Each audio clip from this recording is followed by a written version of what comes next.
एक सही डाइट का हमारे माइंड पर या प्रसाद का हमारे माइंड पर कितना गहरा इम्पैक्ट? बहुत फर्क पड़ता है। Like there's one saying, the cooks are the king of society. हाँ, वाह, क्योंकि किंग को जो कुक खिलाएगा ना, उसका गंदा भाव है कुक का। अरे बे यार, कहाँ झोंक दिया हमको। और वो अच्छा गंदी गंदी गालियाँ दे करके उसने खाना बनाया, उससे फिर वो राजा को खिलाया। राजा भी उसी भाव में आया, अब वो रूल करेगा। अरे राजा जी की ऐसे बुद्धि कैसे खराब है जी? अरे कुक खराब है असल में उसका।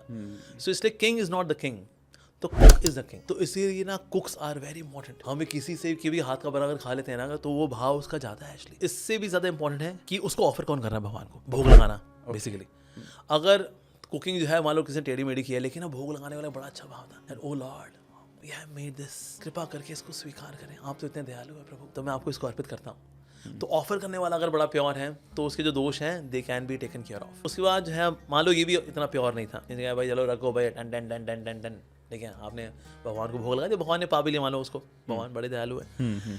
उसके बाद फिर आता है भाव पाने वाले का। यार पाने वाले का भाव है कि अच्छा भगवान को भोग लगाए, मेरे जगन्नाथ जी को भोग लगा, प्रसाद है ये, प्रभु प्रभु प्रभु।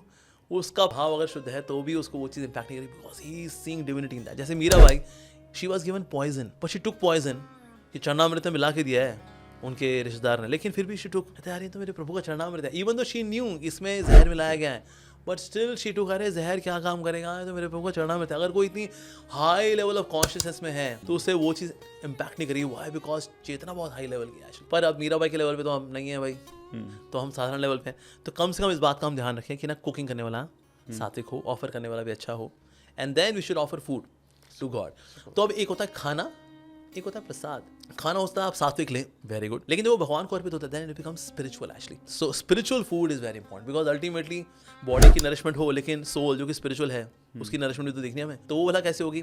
वो होती है when we take spiritual food. तो food is not just something to nourish my belly, तो इससे प्रसादम लेना चाहिए। हमारे यहाँ कई ऐसे लोग हैं जो कि भक्त बन गए just by taking prasadam. India में तो हम लोग देखते हैं अरे ये प्रसाद पा रहा है भाई, विदेशों में भी हम देखा कई ऐसे विदेशी लोग हैं just by taking prasadam they became devotees. पता नहीं क्या है भाई इसके अंदर, तो कुछ खास है।